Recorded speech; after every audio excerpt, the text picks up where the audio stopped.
ಕೇರಳದ ಪಾಲಕ್ಕಾಡ್ ಜಿಲ್ಲೆಯಲ್ಲಿ ಆರ್ಎಸ್ಎಸ್ ಕಾರ್ಯಕರ್ತನ ಹತ್ಯೆಗೆ ಸಂಬಂಧಪಟ್ಟಂತೆ ಪಾಪ್ಯುಲರ್ ಫ್ರಂಟ್ ಆಫ್ ಇಂಡಿಯಾ ಪದಾಧಿಕಾರಿ ಸೇರಿ ಮೂವರನ್ನ ಪೊಲೀಸರು ಬಂಧಿಸಿದ್ದಾರೆ. ಆರೋಪಿಗಳನ್ನ ಸುಬೈರ್ ಸಲಾಂ ಮತ್ತು ಇಸಾಹಕ್ ಅಂತ ಗುರುತಿಸಲಾಗಿದೆ. ಇವರೆಲ್ಲರೂ ಕೇರಳದ ಪಾಲಕ್ಕಾಡ್ ಜಿಲ್ಲೆಯವರು. ಮಮ್ರಂನಲ್ಲಿ ನಡೆದಂತಹ ಸಂಜಿತ್ ಹತ್ಯೆಯಲ್ಲಿ ಬಂಧಿತ ಪದಾಧಿಕಾರಿ ನೇರವಾಗಿ ಭಾಗಿಯಾಗಿದ್ದ ಅಂತ ಪಾಲಕ್ಕಾಡ್ ಜಿಲ್ಲಾ ಪೊಲೀಸ್ ವರಿಷ್ಠಾಧಿಕಾರಿ ಆರ್ ವಿಶ್ವನಾಥ್ ತಿಳಿಸಿದ್ದಾರೆ.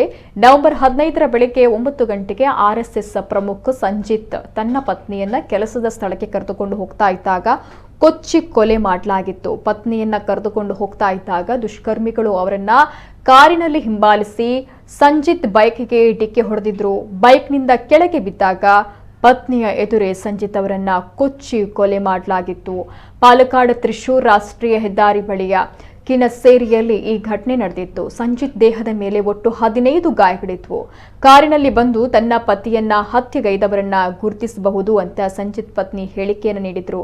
ಇನ್ನು ಇಸ್ಲಾಮಿಕ್ ಸಂಘಟನೆ ಪಾಪ್ಯುಲರ್ ಫ್ರಂಟ್ ಆಫ್ ಇಂಡಿಯಾದ ರಾಜಕೀಯ ಶಾಖೆಯಾದ social democratic party of India ಕಾರ್ಯಕರ್ತರು ಕೊಲೆಯ ಹಿಂದೆ ಇದ್ದಾರೆ ಅಂತ ಬಿಜೆಪಿ ಮತ್ತು ಸಂಘ ಪರಿವಾರದ ಸಂಘಟನೆಗಳು ಆರೋಪಿಸಿದ್ದಾರೆ.